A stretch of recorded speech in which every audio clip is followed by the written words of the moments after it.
And there are a ton of recordings on that bigdatautah.org site, or links to it, that all the stuff that's going on, where we're doing recordings and trying to make it as accessible as possible.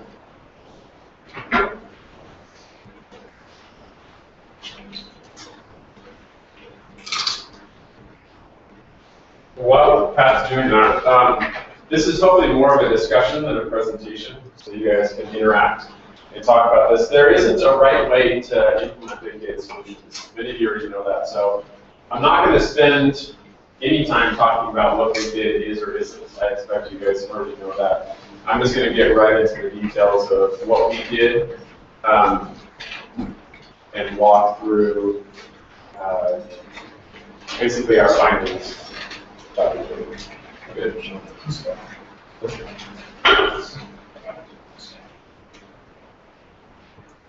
So it is? Yeah, let's go with that. We'll see if we can.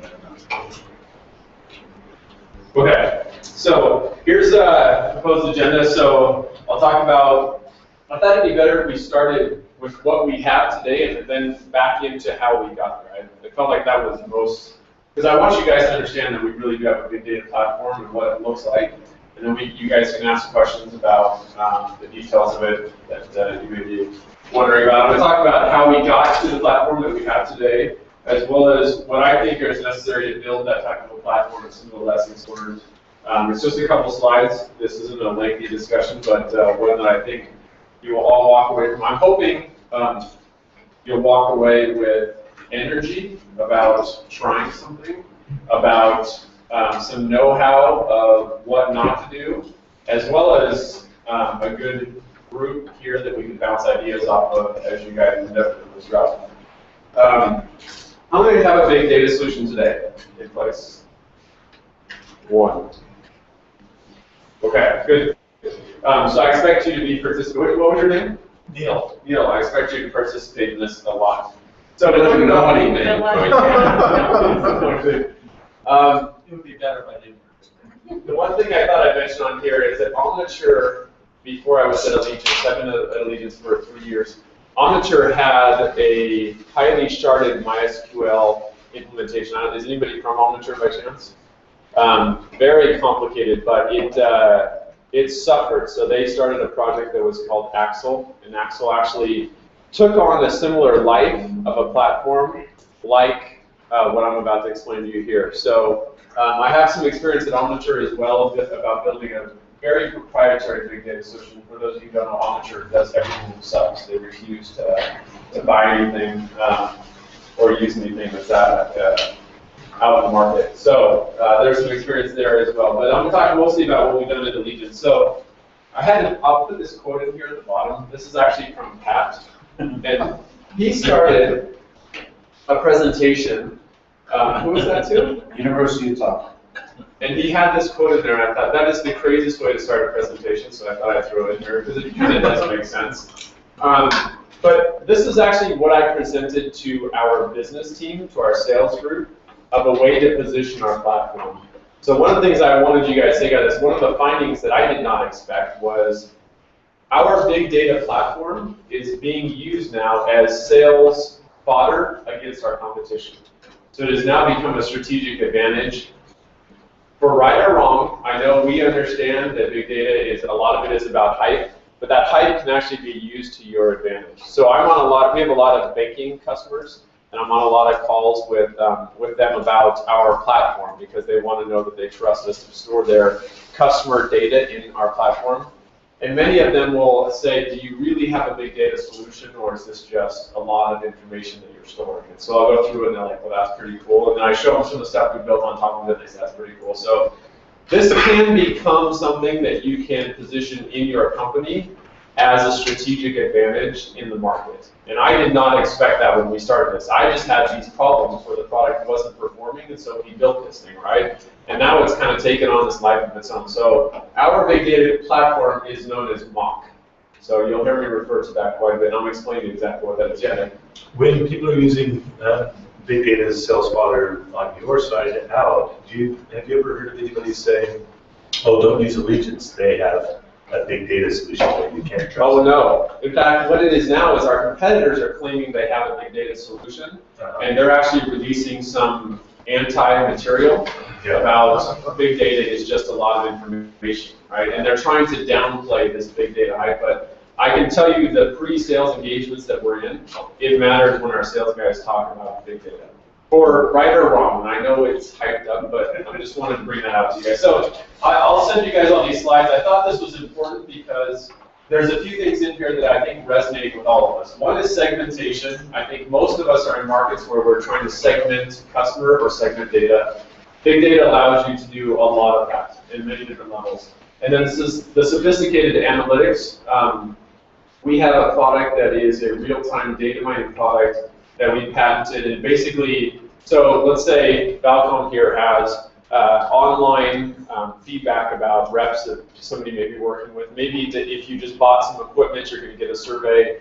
Maybe they'll have an event at the Delta Center or the Energy Solutions Arena where they're asking for feedback about Valcom as well. All of that would go into an Allegiance platform, and then we run this data mining tools on top of it, and then tell them this is what you should do differently that has the highest impact on the customer satisfaction.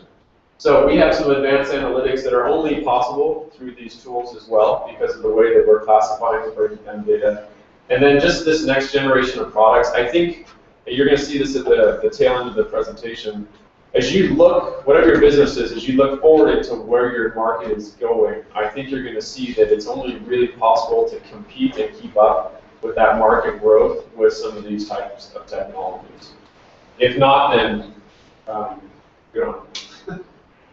Any question about these value points? Anything you guys would add that you've heard? Neil, anything? Think is interesting? No? Okay. This is kind of just, this is so cool. Okay, so we can get into the specifics. So this is our platform. We have a shared web services, we have shared app layer, and then down here is where we actually have the data layer. So this is not multi-tenant, these are all single tenant systems, so within our SQL Server database. So this is what the platform used to look like previously. It was just SQL Server rendering all of this. Read-write operations were coming in here. So let's say Valcom has hundreds of thousands of customers, right? I'm sure they do. And they're sending out surveys to each one of them. So they're going to send out 100,000 surveys that are all dynamic, and they're going to be reading from the database, pulling information, and then somebody's going to start responding, right? And we're going to capture that same information in the database. So you can imagine the contention that we had, especially some of the customers that we are trying to support. So we have airlines that are sending out tens of thousands a day. We have American Express, some of the credit card companies that are sending out millions a day. And the idea of the read-write contention on the database was just killing us. So we decided to move that data over into this type of a system here, into this mock system. So I'm going to talk about that specifically. But that's the high-level architecture. So I'm going to keep drilling down so you guys get into the weeds here. So data comes into our platform from many different sources. That's why I said it's not just survey. There's many different sources. They come in, and if it's survey, we write it to file storage first. We have a service that collects it, puts it into the data warehouse, the SQL Server, and then actually moves it over into our mock big data platform. So first, the data is ETL over to Hadoop using, what's the name of that? Scoop. So it pulls it out of our SQL Server instance, puts it into Hadoop. This is where we're building an index that we actually store in memory in Elasticsearch.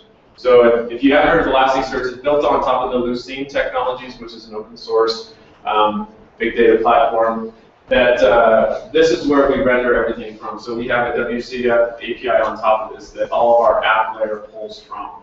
So this is how we built this in play here. I'm going to talk about how we got to this point because this was not our first iteration of big data, right? We had many failures before this, and that's what I think is probably more important for you guys to understand. And then we have some legacy parts of our application that are still going directly to that master record of authority. Any questions right now about this architecture? So the original impetus for the project was performance, right? Yes, that's right. So how many of you, just so curious, how many of you are having performance issues today with your product? Just you, Dave? Only. Okay. I'll talk about my problems. Just 3 people. So I'd argue that you do too. So yeah, it's pretty common that there's always a bottleneck in the platform. And even with this, we still have some performance issues with the platform. But that read-write contention on the system, so all of our platform is hosted, SaaS, and everything is through a browser. And there's a lot of that issue with, I'm JetBlue and I log in and I want to see all the feedback that I've collected over the past week, right? And JetBlue is collecting tens of thousands of surveys a minute. So they would go to pull a report and it would just spin and they would try and pull out a SQL server. So that was just before I started. So anybody know who that is down here? Do you know who these guys are? Is that your name? Yes, who said that?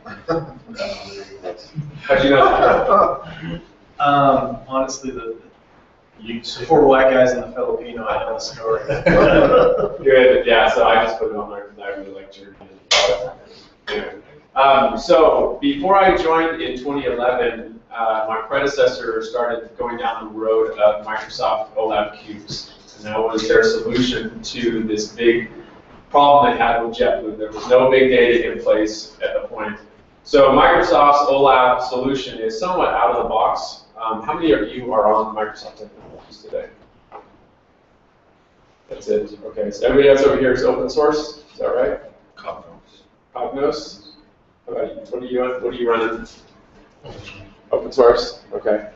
So Microsoft out of the box has this reporting solution that they offer that basically it's basically pre-compiling queries into a format that allows you to pull it out quickly. So at some point you have to process, so if you go in to do a transaction, you have to process those results. And the cube, the OLAP technology, does that processing up front. So you pre-compile a cube, and then you host it, and it's got these other API calls that you can make that allow it to be much more responsive. But it had to be rebuilt every time you wanted to add new data to it. So with a real-time SaaS platform, that didn't work.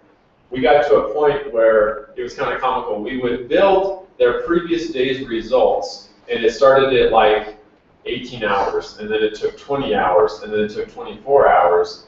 And so JetBlue they kept saying, so what happens when it takes 25 hours? And you're building the previous day. So they were joking about this time continuum that Allegiance has and all this stuff, but it was very tough. So OLAP cubes are great for a BI purpose where you've got financial data of last quarter, right? It's not real-time data coming in that's changing. And so what we learned out of that one is cubes are tough. You really need some expertise in how to manage them, how to partition them, and how to store the data in them, the dimensions that they require. I would not recommend it at all for a hosted online platform. From there, Pat and I joined shortly after this, and I said, Pat, we've just got to flatten these tables because I think we will get a lot of benefit out of not doing 9 joins to draw 1 page on our platform, right? So Pat and I started this project called One After Metallica. Basically, it was 1 table that represented 9 different tables that had been designed in this architecture. And it worked pretty well, but then we ran into filtering problems, right? So we could, an individual query may not take, 20 seconds, but the actual filtering on top of that was actually quite lengthy. And again, we're still in the read-write solution. This is still within this relational database.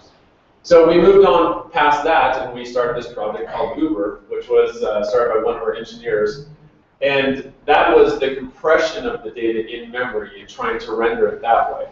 That was our first foray into big data. So we tried a number of different solutions, trying to host this in a big data platform and see if the query results would return faster. And there's many in-memory transactional processing databases that you can find online that are open source. And we landed on Elasticsearch. It was one that was most closely aligned with Uber. So Elasticsearch didn't come into play until 2014, but it's very closely aligned with what we had started in this Uber project in 2013. We had the Tesseract project, which was taken, if you guys know, after the Avengers and all that stuff. So that was the pre-compiling of queries within the system that was very much like a cube. We still were not able to get into the system and pull queries in a way that was flexible enough for our customers to say, I want to know my overall customer satisfaction score from January of last year to March of last year, right? There was still this structure around it. And so we started creating this cube of some sort where we were pre-compiling queries so that we could allow these results to return in a more efficient way than we were able to, even with the results in memory. That was very monotonous, though. The maintenance of that proprietary system was overwhelming. So we eventually landed on Elasticsearch, which was basically the in-memory processing portion of all of our data. So Elasticsearch is NoSQL. So you guys probably heard of that. So you just got columnar stores of data to keep numbers, and we would flatten out the data, store the key value pairs in Elasticsearch, and perform all of our queries from Elasticsearch. But we had to create indexes. It was almost like creating a cube, and so we got to this point where it's like, what are we going to do to create the indexes? And that's what Hadoop is for. So now you can see how all of this has evolved over time. We're able to do incremental index updates as well with Hadoop, which was very valuable. So the creation of those Elasticsearch indexes and storage in Hadoop, and then posting those in Elasticsearch allow us also to keep our system very single tenant as well. So in the relational database world, we have these single databases for our customers. So we would have a valcom.allegiancetech.com in our system.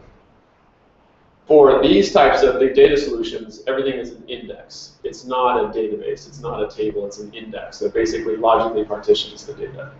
So as you get into this world, we still pass many of our security checks with these financial industries because I explained to them your data is still logically partitioned within our system. There is no difference just because it's big data.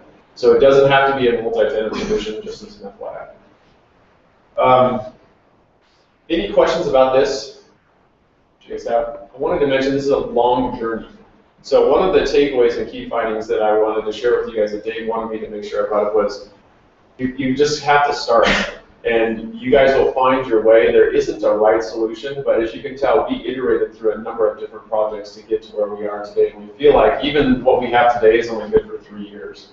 And then we're going to have to iterate through another type of platform reinvestment. Neil, you want to add anything? No, and I think that's the point, because I think no matter where you start, the investment place goes. Then along the way, somebody develops some new technology, because there's an awful lot of development happening in this space. Yes. So new tools, new approaches come up all the time. We're looking at now some stuff we wouldn't even, a year ago, wouldn't even consider. And that actually takes me to the next one, which I wanted to drive that may be a bit provocative, but don't look for big data engineers. I thought, man, we don't have the right guys, we don't have the right talent, we don't have the right titles. And what I realized is I had the right team right in front of me. I just needed to channel their energy towards some of this stuff and let them learn. Because as Neil said, well, whoever you hire today, they're still going to have to learn the technology of tomorrow. They may be able to help you get started today, but I would argue that your engineers, if they are top talented, they know your the institutional knowledge in your business. That is far more important than knowing what technologies are available in the market today.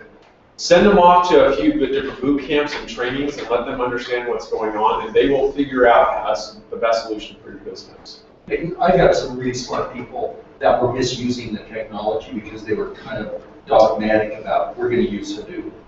Well, Hadoop's not for everything. Yeah. So they were self-limited. So we heard from their CEO just a little bit ago, and he was saying it takes 3 to 6 months to find a big data engineer. In that time period, you can train these people and have them come up to speed and be about where everybody else is in the industry. Yeah, he encouraged grow your own instead of fun. Yeah, good. Well, I couldn't help this picture. So that's a car in the water. So the point is, you're going to have failures, and kudos to him for trying to launch the boat. Bless his heart. My guess is it's not his car. Yeah. And I can't help but put a shameless plug in too, though, for grow your own individuals, grow your people. BigDataUtah.org, and then we've got a giant event coming up on October 25th on how to train people all for free too. So there's going to be a lot of great opportunities right here in the state just to train your people. So On the weekly training still going on. the weekly trainings are still going on bigdatautah.org. You can find lots of presentations just on how to do this stuff right now without having to go anywhere. So let me tell you a bit about our people that allowed us to get to the point where we're at today. So we have a couple engineers who are smart, but they suck at getting stuff to production. Right? They just want to innovate and tinker. Like they're the massive ADD. They cannot focus on. They hate fixing bugs. They hate just the idea of there's an issue in production. So we took those guys and said, this is our platform weakness. Focus on that. How would you solve this problem? It's now your problem, right? And we sent them to a couple of conferences, and they had some ideas about how to solve this, and Pat guided them through a couple of this. So Pat runs all of our SQL Server relational database stuff previously, and now he runs the entire data platform, including all of the mock system as well. So we brought all of those together, and Pat gave them some guidance of, well, you need to understand how the relationship of this data in our platform works before you try and create that type of a structure in this big data platform. So the institutional knowledge is fundamentally important for this, but identifying those individuals who just like to play around with different technologies is really good. If you don't have somebody like that, I would argue that's far more important than finding a big data engineer. Just people who are innovative and who like to try new technologies is where it's best to start. And I found that we get the most new ideas out of those people, and I quickly remove it from them, because it'll never make it to production unless I give it to somebody else who can actually stabilize it, right? Neil, did you have your hand up? No. Okay. I did. Yes.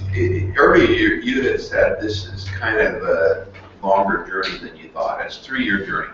Are you talking as a product development or as an outcome? Or, I mean, if I'm thinking if I'm a private enterprise and I'm looking to apply these technologies, I can't imagine I've got the patience for 3 years. And I know Milton, so I know people in the room that have done this and gotten business value much shorter than 3 years.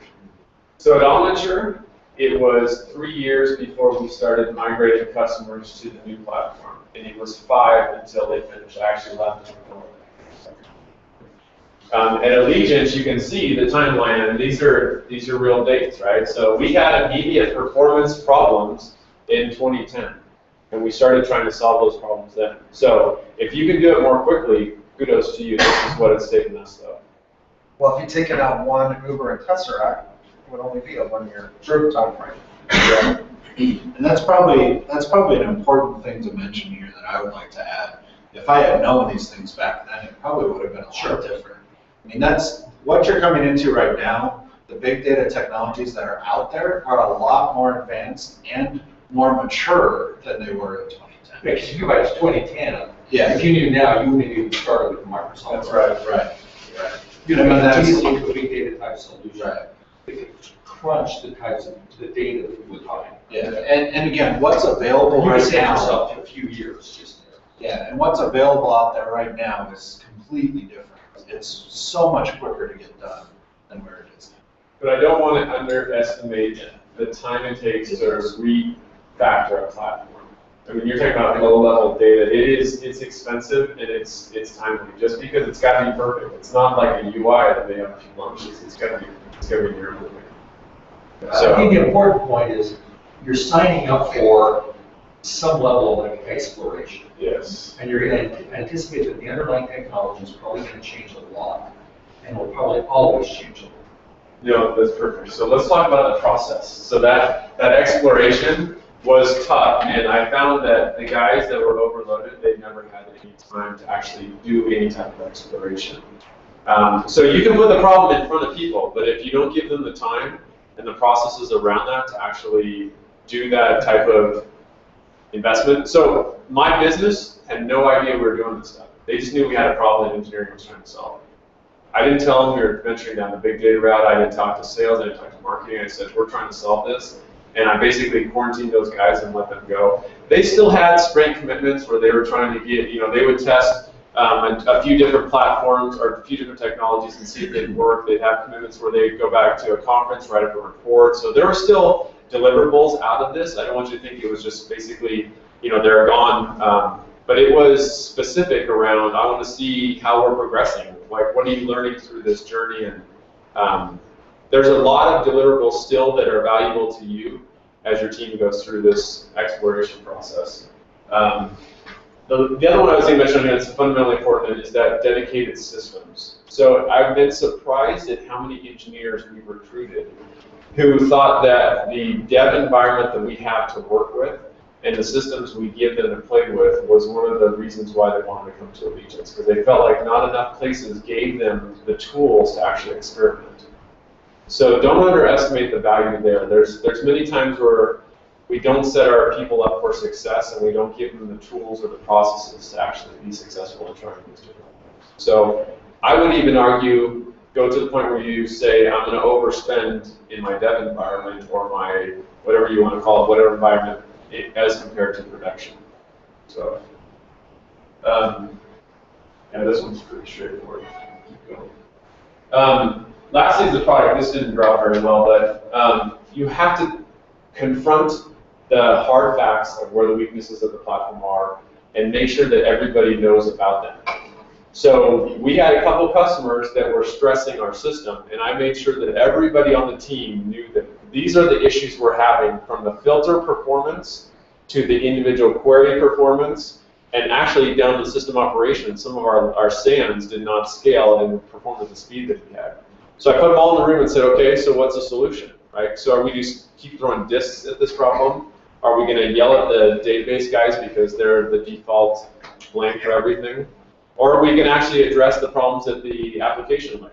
And it was a combination of all of those. So the big data platform that we put in place addressed many of the issues, but we also had some fundamental issues as well at our application layer that had to be addressed with this platform.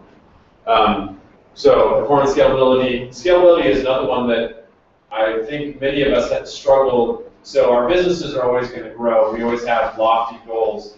And just knowing how to support that going forward now, having a linear system where I can add additional Hadoop clusters or Elasticsearch clusters is very comforting. So I know that I can basically throw money at this problem and add more clusters if query times take too long. Or if I have a system, or if I have a customer that comes online that's much larger than other customers, I can just add more systems to handle it. And these guys watch all of that and make sure that it's performing the way it needs to. The long-term plans are very important for your team as well. And that was something else that we mapped out was, these are our current issues. Where do we believe our business is going? And can the system today handle that? So we've had a few offsite meetings with the leadership team that basically said, how are we going to support and double our revenue?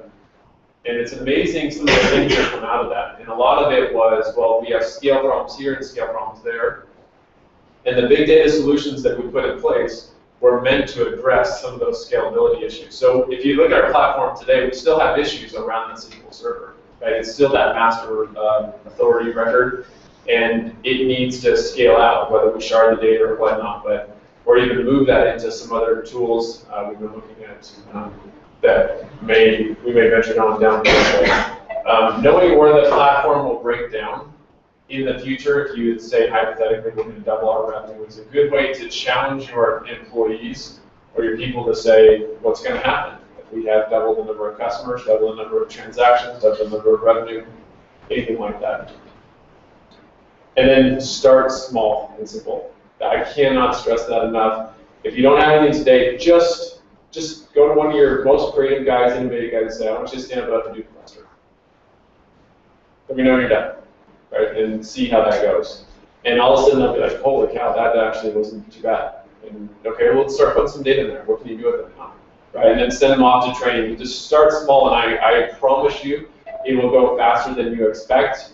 However, the final culmination of what you put into a production environment or something you turn over to your business partners will probably take longer than you expect. I think when you build a solution and get it up and running, that's very quick, but to stabilize that and get it into your production quality state is quite long. And Nick, go ahead. Oh, so a quick comment on that is, as a good proof of concept, is to put certain types of jobs into those clusters. Get rid of some of the processing that you're doing in your data warehouse currently. Take small pieces. Don't try to leap to really advanced converged analytics, so on and so forth. Do the little wins along the way. Right. As well. We actually created a sample data set that's 10 times as big as our biggest customer, and showed a couple people how we can draw a page loading all that data, and that enough was an eye shot for us, but surprising for our business. So we created a sample data set. The other thing I would add into that is I would never tell someone right off the bat to go set up a Hadoop cluster. I would say go download one of the sandboxes that are built from Cloudera or Hortonworks. They're a lot easier. I just presented to some friends up at Imagine Learning up in Provo last week, and they had started to set up a Hadoop cluster. They wasted an entire day and they got nowhere with it. So definitely you can pick these up right now, hortonworks.com, and be running in 5 minutes or after you get the thing down. Don't go the cluster out first. Do that after you've done. But the concept is start somewhere small. The concept is start somewhere small. And again, that's part of those resources. There's so many resources available. And it's so brain dead easy to start small. You Yeah. can start tiny, but just small. Costs almost nothing. If you guys have questions, tell you guys, ask us. We can leverage some of the resources here to help us do that. I was going to, before I go into this, so I've got one more slide to cover. I usually start these discussions with the Utah Technology Council is one where this is this Silicon Slopes little valley that we have here. For those of you who are involved with venture funds or angel investors, imagine this pot of money, and these guys and gals are literally deciding, do I spend here or do I spend in Silicon Valley? And I would like us to treat this as more of a competitive landscape between us and Silicon Valley. The more that we rally around each other and help each other be better, the more we can compete with Silicon Valley. That's what they do. Some of the brainstorming sessions and the events that they have are phenomenal. What I'm trying to foster is this trust, being able to share information with one another, but not stealing each other's employees. That seems to be the sacred resource that we all have. So I think there's, what's that salary right now? Yeah. There's a level of professionalism that exists, and it's worked very well with the Utah Technology Council as well, and I'm sure it would here. But so what I'm saying is, I think we could trust each other to share ideas. My competitors are not going to beat me because I helped them understand how we did this. I wouldn't share that with them directly, but I have no problem sharing any of this stuff with you guys because I would like you guys to be successful so that we can compete for some of the funding that's going to Silicon Valley. So anyway. Well, I keep telling people there's no reason that Salt Lake City, Provo, Utah can be the leader in big data. Right. Just not Ogden, Scott. We don't. Yeah, Okay. sorry, Ogden's out, but because it's so new, because there's such a convergence of technologies beyond the big data, this is the optimal time. You can grow your own, and they'll be just as good as the ones that are out there. It's this whole new leveling of the playing field, and we've got smart people in the cities, including Ogden. But why not make it here and versus let it be somewhere else? We have that opportunity now. I agree. So lastly, what did we learn? So here's a few things I wanted to capture. Talk about the first one. The first iteration will fall short of expectations. I think Pat and I had high hopes that one would be the solution for everything. It wasn't. Yeah. Which, by the way, is a good reason to do it as a scum works. Yeah. And not let anybody know what you're doing. Yeah. There are lots of solutions available now. So when we started this, there weren't that many options out there. There are so many possible solutions that you can put together. None of us is going to have, so the Allegiant solution is not right for you, right? There will be some learnings that you can gather from this, but you're going to have to figure out your own solution related to big data that you can build. It's not a solve-all solution that you can just download and use. We talked about the fourth one, and then plan for a few years to get to enterprise quality. That's my experience, and I think it will take you the same. And lastly, there just isn't a right way. So there's a lot of learnings.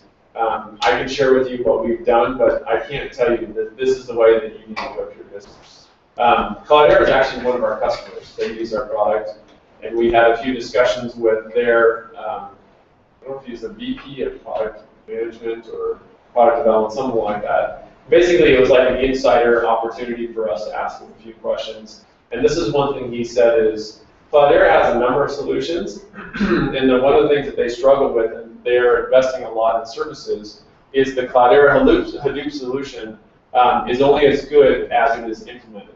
So, and that requires this knowledge by some companies, by the people in your company who have the institutional knowledge. So one of the stories he shared with me is this really aggressive CIO who came in and said, I want a big data solution, I think Cloudera is the right one. And he basically had this Cloudera trainer come out and train a bunch of guys who had no knowledge about the business, that were new engineers that he had hired, and it completely fell on deaf ears. He said it's imperative that you have people that are working on these solutions that know your business, because that solution is so customized to what you're doing, what you're running in the shop. So that was it. Hopefully this was helpful to you. It's giving you some insights of what to do. What questions do you guys have that I haven't covered specifically about the allegiance of the data solution? So what got you to using Hadoop versus Elasticsearch? What was your decision process? What other products did you consider? Yeah. Why were those the right ones for you, other than the ones that you did before with Uber? When it came down to 2014, we're looking at big data products. Here's what Hadoop can do for us. Here's what Elasticsearch can, and let us know the ones you discarded because they didn't fit. So we benchmarked, trying to remember the names of all of them. A little bit of Redis, Cassandra, Mongo, Couch. Those were the ones that we basically took the data set that we had from Uber and we loaded it into those big data solutions, and we found that Elasticsearch returned the fastest. So we just did some simple benchmarks. Took the data set, loaded it in there, did some sample queries on top of each one of those, and we found Elasticsearch returned the fastest for us. It wasn't specifically built for this purpose, but for our uses, it was the quickest. One other thing to add to that too, Elasticsearch has cluster scale out failover capabilities sort of things, parallel processing. The other major product at that time was called Solar. It was also based on Lucene, very similar product. It didn't have those clustering technologies at that time. It does now, but it did not at the time. So if you hear Elasticsearch and Solar, they're just basically the same thing, just one has a little bit different features than the other. So that's another one that we came to. When we got to that, we tested both, and they were very similar. It's just the clustering and the failover brought us through Elasticsearch. And to answer the Hadoop question too, the reason Hadoop didn't have a lot of other things standing up against it, and it's primarily because Hadoop is basically one of your best batch processing systems right now in the environment at all, and then it has the most information about it. I mean, it was a clear choice for a batch processing system that needed to run a lot of data. You know, it was there. There was not a lot of other options, so it was a clear choice. On the Hadoop side, then, it's emerged as the dominant product, and most people are investing in it. Elasticsearch, you may hear some other names, but now they're kind of leveling out. Yeah, I would say Elasticsearch is definitely getting a lot of press now as well too, to be honest, for a lot of things. You won't hear it as much as Hadoop, of course. Sure. But it is growing. It's growing a lot. If you map out that information flow through your company or for your business or for your product, what we did as Pat alluded to is those batch processes are being done in Hadoop. And the real-time transactional processing, so like a page load query, that's all being done on the Elasticsearch index that we do. Okay. So we have, for example, in our platform, we have reports that you can schedule so that once a night you get an email that has your report. That's going to be coming out of Hadoop, because it's just long-running queries that can be run. Anything that's real-time, user experience-based, we render out of Elasticsearch. So, I would think of all of these technologies as an ecosystem, right? And just like there is no necessarily right way to do it, there's also not necessarily a right tool for every situation. There's no tool that one size fits all. Even though Hadoop has a whole bunch of things that can be added on or bolt-ons to it, it's not the perfect solution for every company. In fact, there's some things that you guys, like, have you guys started looking into Spark?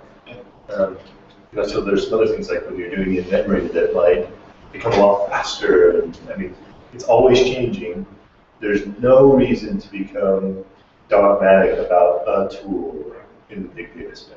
Yeah, Storm is another one that is also very popular. Now, I didn't plan on presenting to you all of the technologies that are out there, because honestly, once you get to that point where you're trying to invest in them, they'll change. Yeah, and that's really, I really want to understand why you chose those two and what things stood out for you, which is good. Yeah, from a support perspective, open source is great, but who provides good support for those two products for you guys? We don't require support right now. Okay. That is a concern of mine, though. Sure. So at Novell, when we started selling SUSE Linux support, there was a situation where a giant customer, I think it was JPMorgan Chase, had a problem with Samba, and we had to wait for the community to provide a fix for it to get it to this customer. So that's one of the reasons why I say enterprise quality may take a little while for you to get to, because until it's rock solid and you're sure you're not dependent on the community to give you something related to that, you may want to hesitate to roll it into production. And Portworx and Cloudera and MapR and ThinkBig and others are all out there providing different levels of support. But Well, that's they what I was range curious from what millions of anyone's dollars. using, because I know some open source projects, I had to build 3 vendors into it. This is the first guy you call. If you can't get a hold of them, call this guy. You know, it was kind of ridiculous, but we had to have those levels to get any real-time support. So that's why I was just curious if you've had a partner you're working with. We haven't had any issues. Any issues that Google couldn't solve. Right. Okay. Well, or the Utah community. Or Utah Geek events can solve. But to that point too, like Nick was saying, the major Hadoop players, Cloudera, MapR, and Portworx all have enterprise level support that you can purchase from them. Directly from them. So they will give it to you right there, as you get it. Elasticsearch, things like that, that's a little different. There is some packages out there, but it's much less. So it's just, you need to find, when you find the tool, figure out which one you're looking for. Sure. So, and when we say things like Cloudera, Portworx, MapR, these companies aren't going anywhere. I mean, Cloudera just got $900 million in funding. For 15% of the company. Or 50% of the companies, yeah. So I don't think they're going to be going away anytime soon. I'm guessing their revenue is more, maybe 150 million a year. Oh, Yeah. I doubt it's that. Oh, I doubt it's that, yeah. Maybe 70. So, but the point is that if you're talking about the major distributions of Hadoop and these products, you can get the support there. Yeah, we haven't needed it. If that came up in the future, we would probably look at one of those solutions. Yeah, ask this group as well. I think everybody here is willing to. So I have a question. If I think about this as your Allegiance angle on this, it's about a process. And you put Processing all the data. pieces together and you sell it as a service. Right. But there's no product per se. It's a process. Well, we sell a product, which is you basically go to allegiancetech.com, you log in, and you get all of your customer feedback right there in an online portal, per se. But the process around all the data, yes, that's something behind the scenes. That's the sausage factory the customers don't see. So our customers see a product, we just see a processing of data. But those components, this is a rapidly changing, emerging industry. And your components could change tomorrow. That site could look different. Yeah, I'd love to get rid of this. Pat knows that, but it's a Achilles heel for us. Yeah. And we're already looking right now at Portworx 2.0, the next version of Hadoop, and some of the products, Spark and Test, and a few of the other products. We're already planning on changing our processing model probably before the end of the year. We're already planning on making those changes. So you have to keep evolving with it as it goes. So as a client, I could come to you, you've got the process in place, bring my data, drink, or I could build this myself, and my platform might look different. Oh, absolutely. In fact, both of those things kind of tie into a question I had earlier, which was you can mention throw money at it, but to make these big changes or to re-architect all this and everything else, or to start adding new systems to scale up, Is it that significant of a cost compared to what it would be? The only money I would say to throw out is give your engineers an opportunity to invent. Time. Yeah, but it's also just a sandbox. Give them some servers, give them some access to SAN with a lot of data on it. Don't just assume they're going to be able to do it only on their workstation. Is what I'm saying. And there's a lot of things that you can do on the cloud as well. Whatever you need, just give them resources to be able to experiment. And I think they're smart enough, they'll put the solutions together that are available in the market. So have them work on a big data competition that say is trying to solve air quality. I attend a weekly with training. Thank you, Dave. I mean, it still just dumbfounds me. And this is a loaded question, but with social media, a lot of us could go looked at it and said, yeah, well, that's going to fit somewhere. If we waited long enough, there's a third-party product to do it for us. What's the advantage of doing it now versus just waiting until somebody comes up with or do you think they'll even be able to come up with a platform that says you have a data problem, just plug it into our solution and our consultants and you're good to go? We wouldn't have gotten to that architecture had we not gone through some of those projects I showed you.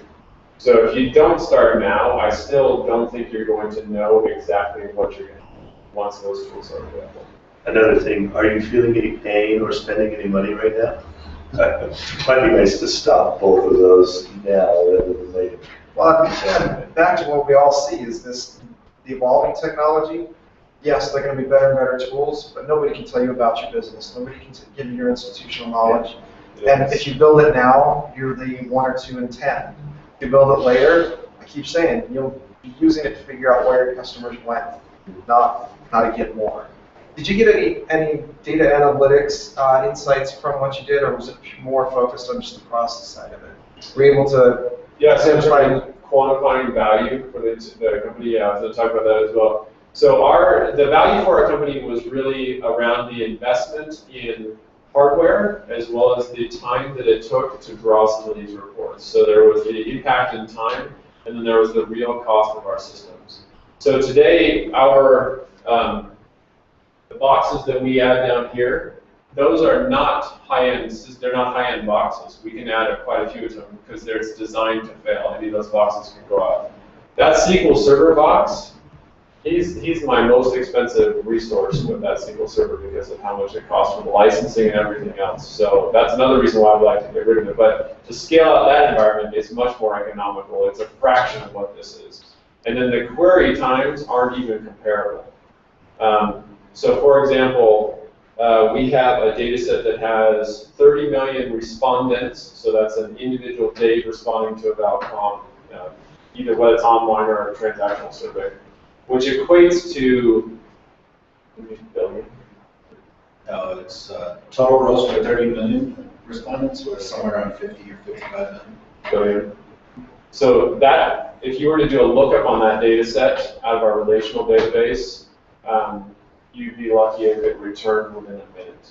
With this system, it's sub half second. So we created a UI where you can drag and drop data points, and it will snap to this grid and draw that data set in just seconds. So the impact in terms of query time is phenomenal. And with that, we can now enter larger markets, so the impact on the business and the sales opportunities. So our average sales order price has more than doubled since putting this in place. So we can go after larger deals. Joe? Where are you doing your calculations and kind of crunching? Is that in your ETL, or are you doing it before your data warehouse? No, it's actually being done in Elasticsearch in memory. Yeah. Okay. That's a good question. Okay, good. And that was one of the problems. So you don't that have we to had. do much with your ETL, really? You want to talk a little bit about that? Yeah, I would say it's minor compared to many ETLs I've done. A lot of ETLs front load a lot and do a lot of work. Ours is very minor. I have to say we do some transformations, but not much. What we primarily do is taking the data from a very normalized structure, which is a very standard structure, into more of a denormalized structure, and then loading it into Elasticsearch. So And what's the crunching in Elasticsearch? so the crunching is done by That's Elasticsearch. Let the tool do that. Yes. Yeah, that's That's what it's designed for. And it keeps it in memory. What we're doing at Scoop here is basically our one project. Yeah. So you can see how all this stuff is starting to come together. So that is basically one, which is that denormalization which I talked about.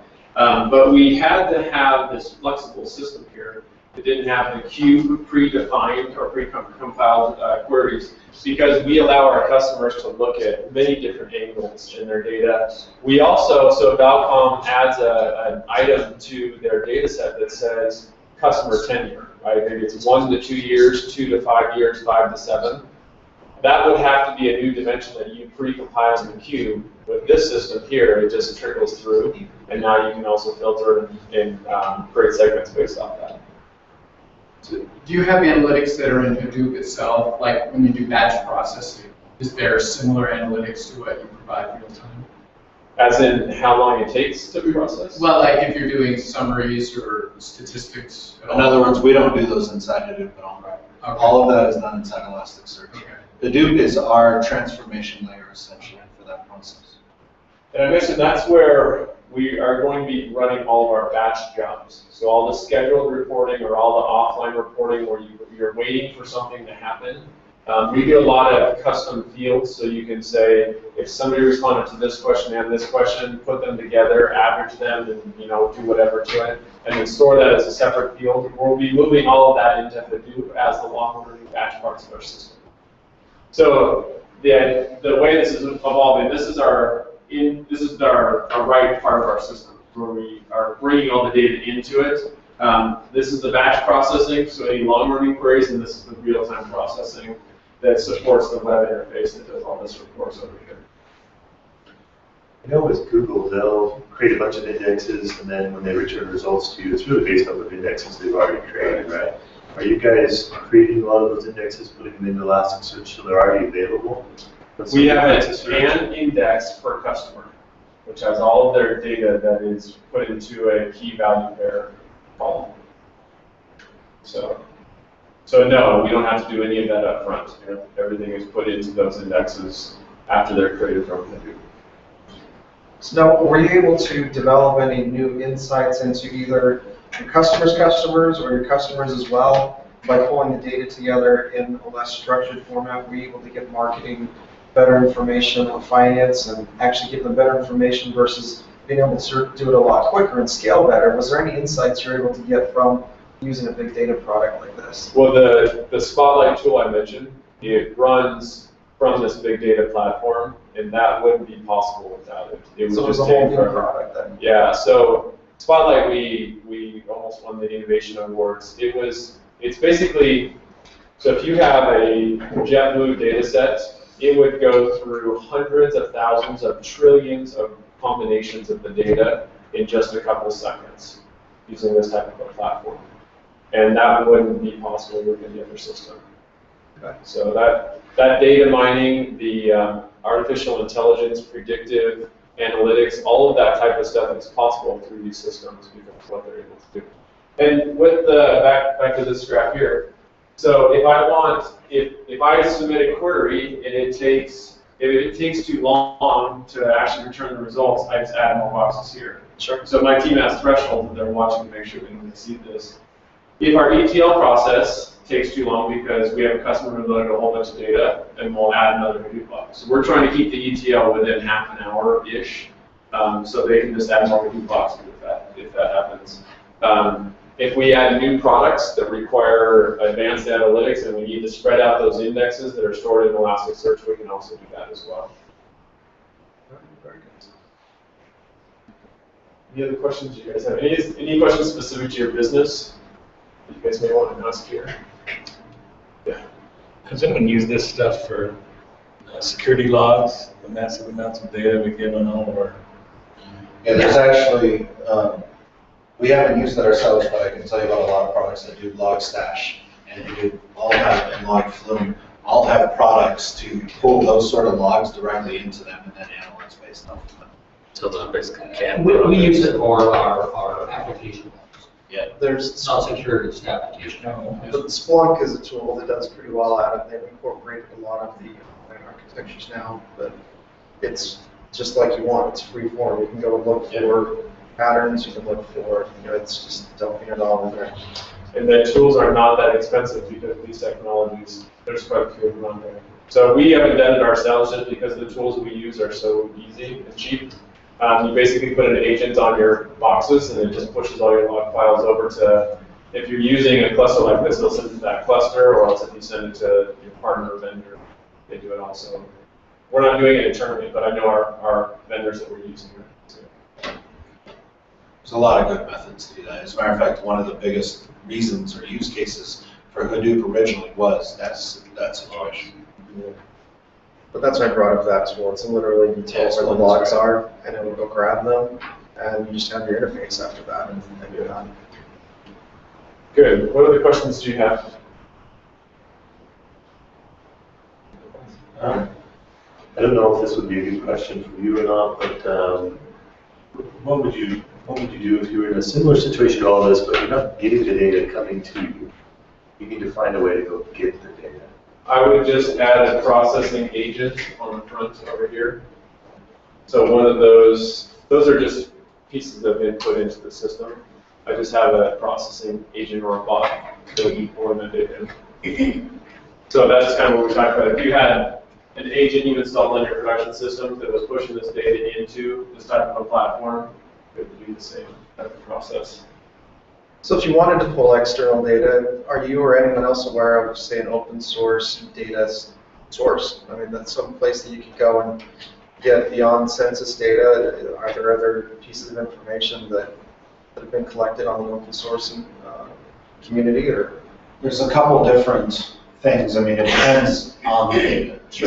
It's not a, you can find a repository. But, so say things like sentiment analysis, what they did for Skullcandy. The API for Twitter is open. Anyone can take your company right now and start to consume the API for Twitter, put it into a platform like this, and start getting sentiment analysis on yourself.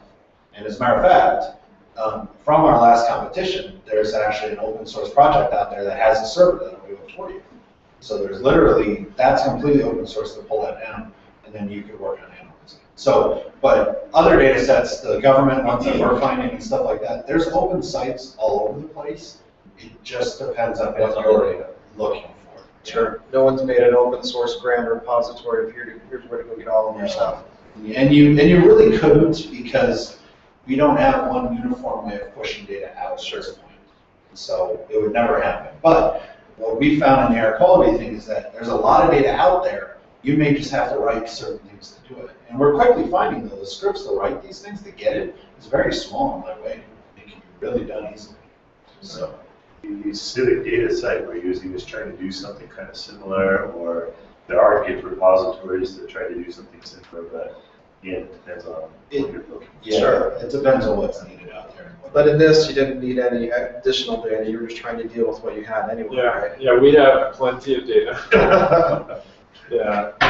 Last I was going to say is with some of these Hadoop technologies, Java is an important skill, or at least somebody who can learn object-oriented Java is important to know when it comes to Hadoop. So we actually didn't have good Java skills before we went down this road, but our guys learned. So I wouldn't worry about it. Just know that you're going to hear Java. Don't get overly concerned about it, because it's not overly complicated Java. It's more like JavaScript versus Java, core Java skills. So don't let that be a showstopper for have your guys tell you what you can do for them in Java. And what I'll add to that is, if you have a lot of SQL folks, MySQL or SQL Server or anything else, you don't have to know Java to start doing things in Hadoop. All of the tools now are all about writing SQL against Hadoop. Nobody wants to actually write their own MapReduce stuff and things like that. All the tools now are entirely related to SQL in most ways, because that's what's so prevalent out in the environment. Everyone knows SQL, they don't want to try to rewrite the wheel for things. So if you have to gauge maturity of big data tools and big data technologies, or even call it data analytics technologies, because you don't need, big data implies big, it can be teeny. Would you say that they're finally reaching the point where you have some leaders with really mature products, and if we get into it now, we're not going to spend a lot of time learning which product to use. There's going to be leaders in each area that you can really rely on everyone else, the pain they've gone through to weed it out. Because there's 100 plus big data vendors. I don't think there's a clear leader. Okay. I mean, but maturity-wise, are all the products that are surviving ones that you're now getting to the point you don't have to write MapReduce, you don't have to get into the inner workings of it all, you can actually get up and As running. Pat said, a lot of them are taking this Lucene database, for example, and they build their tools on top of it, right? So you've got this stable foundation or core that have these management layers and services on top of it. So it's not as much of a concern now to run these as production applications as it used to be. But I wouldn't say there's a clear leader or de facto standard. But the ones that are out there are pretty stable, and you're not dealing with beta versions anymore. You're dealing with something that a SQL person or a developer in general can Yeah, let me use. give you a story. So I think it was 2 releases ago, one of our guys came to me and says, yeah, we're going to be upgrading to 1.0 in this release. Holy cow, this is a world that I am not familiar with, right? So we are running Elasticsearch 0.7, 0.9 in production, and we upgraded to 1.0, and I was like, oh my gosh. Well, I hope you tested it well. So that's a different world than us are used to. Sure. But it's been working well. We've had a few minor issues, but nothing that's required support. From a testing and validation perspective, that you're getting the right data out of the tools, what's your process? Do you use anything? Do you balance it back against the SQL Server database, or how do you make sure and validate? We have a staging environment that has a close replica of production, just on a smaller scale that we use to test. So that's where we test all the upgrades. We actually have a full replica of our product running in that environment against that staging. But are there any testing tools, or if you're trying to compare, you're going from 0.7 to 1.0 of a product, are you just comparing it against itself? So what we did, like I said, is we loaded our representative data set into the platforms that or into the tools that we were testing, and we ran our representative queries against those. I don't think there's anything that you're going to find that would just say, yes, this one's faster, that one is. But no testing tools that made it easier then yet? Well, so there's a lot of little options out there, like Weka has a tool that's built into it. Excel actually has a tool that's available inside. Beautiful Soup has something available. What was There's the a lot first of one? what's that? Weka. How do you spell Yeah. Anyway, so they all have little things on the inside of them that allow you to start testing it out, basically running queries against it to see which is going to have the highest percentage statistical percentage of accuracy and so on and so forth. We just haven't used any of those. But all of this though goes back to what I was saying before, which is don't become dogmatic about a technology. You know, Hadoop acts just like Jason was talking about for Elasticsearch as kind of this core base. It's an ecosystem, but Hadoop is by 2017 supposedly is going to make up 7% of the market for these big data tools. So 7 or 70? 7%. So everything else, like there will be plenty of new things coming down the line, but the transition from one to another is not going to cost or destroy your environment. It's just going to be a transition. Neil, different? You know, one of the interesting things for me is to see how, because of the availability of cheap, massive compute power, yet all of these obscure academic things that were done in the 30s, 40s, 50s, 60s, and 70s, they're now possible, like a graph database. You know, whoever came up with that, that had no application. Well, now you get incredible things out of it. You never thought. You remind me of when you mentioned all these things where some PhD came up with this in the 70s and said, this will never work for anything because it takes too much compute power. Yeah, my passwords are secure because no one will be able to crack those. So you've got all this there. That's why it's such a cloud of dust right. People are trying a whole bunch of things. Go ahead and add one more comment. Yeah, this whole topic around big data, you alluded to it. It invokes mentally an image that says I've got to have a big company with big data, big pockets, deep pockets, and then we start talking about data analytics and predictive analytics. Why are you guys rebranding this? It sucks that you call it big data. Why have you not done that? I've tried. I promise I've tried, but I try to call it data. This is the group, if anybody's going to pull it off, as soon as And OC Tagger, our big data sets are the size of gigabytes. Not terabytes, not petabytes. So it's a turnoff nowadays. So unfortunately, the marketing world kind of picked it up and ran with it and did it. There's not a lot we can do about it. I can tell you firsthand that the engineers, the developers, people doing this hate it more than anyone else. I mean, our big data, our first big data competition, the largest data set we had, I think, was health equities at, I think, 30 megs. Yeah. Megs, not gigs. Well, So, We're trying to, maybe the trying to help with them. the marketing. Let's take this on as the big data SIG's opportunity. Yep. Really to change the nomenclature. Well, I'm fine changing it, but until it gets changed, I have to write it, because I need the people that. But since there's 10 different definitions of big data, for us, definition number 11 will be, it's really about the impact it will have on your business. It will have a big impact. Big impact data. But yeah, we'll take on, because data analytics works for me, but like Ashley's pointed out, it doesn't really big processing as well, but that's really, I use it with 30 megs of data. How about value data? well, and that's, if you actually break down, If you're- if you look it up, yeah, if you look it up, you'll find that big data is actually translated into certain V's velocity. Well, but I've heard different V's than I those. know, I mean, that's. there's a bunch of different ones, but the point to the matter is that it is big data, that's what they want to call it, but the point is you don't have to have it about size, it can be about value, it can be about variety, it can be about velocity, it can be about all sorts of different things. It's about finding the right tool for the job and getting it implemented. That's really the key process. And the difference being that what we had 5 or 6 years ago for data warehousing, or 10 years ago for data warehousing, is the processing power and the tools that we have to do this. You know, those were not there 5 or 6 years ago. These tools are now there, so we need to leverage them and look forward to that. So this is what our marketing team has done with this.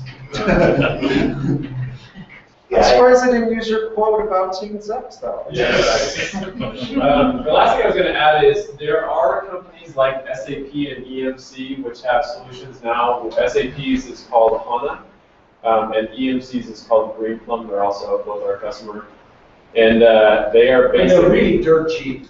right. They are basically what I just showed you, but they are a bloody fortune. So what they You know, you're looking at $500,000. Yes. $1.5 million. So they are basically a Hadoop, some type of Lucene database in a box with a bunch of easy calls on top of them. And man, are they expensive. So that's just another, I thought that I'd throw that out there as another proof point that there are enterprise solutions now trying to be sold into the market at very expensive rates, because I think there's a lot of companies who have tried this and failed. And now we're looking for just the quick, solution that I'm willing to pay for. They had deep pockets to begin with, though. Yeah. They want to be able to say they're doing big data, but they really don't have. I mean, the reality of all this is that with cloud computing, with, we'll call it data innovation instead of big data, you have the ability for the guy in his garage to compete with a That's $20 correct. million company. I agree with it. In fact, you could make a strong case that it's more competitive with that guy because he's more flexible on the tools. Once you have a big company that invests in that product set, and they try and move it to version 2 and version 3, and they got to pack that customer base with them, you need to be nimble in this one, and it's going to continue to evolve with every little component. I mean, at WGU, we did our proof of concept, services in the cloud. It cost maybe a total of $3,000 Thanks. for the compute power we use. And I keep referencing you guys for that 20-fold increase in net income. I mean, that number should make every CFO just get out his checkbook. Absolutely. Yeah, and let's not forget that with our competition with Health Equities Data Set, I think they said they spent $150 on Amazon Web Services. Right. That's it. To process the data. That's a pretty cheap solution. That should make about $3,000. Did you actually use anything, Ashley? It takes a little bit of the medical side, clinical side of it. Yeah. Then we're kind of so we're doing some other stuff first. And as with anything, that's the institutional knowledge. It's about knowing your data. Yeah. See, the more you know your data, the more you can use tools and products like this, because then you know where it needs to go. And that's the key part. Yeah, you pointed to the right problem. Good discussion. We are generally interested in helping if you guys have any questions or need guidance. Is there like a distribution list you guys use? Well, what we've done is, if you guys want to, these meetings are all managed from the Big Data Sig under the Utah CIO umbrella. So if you go look on LinkedIn, there's this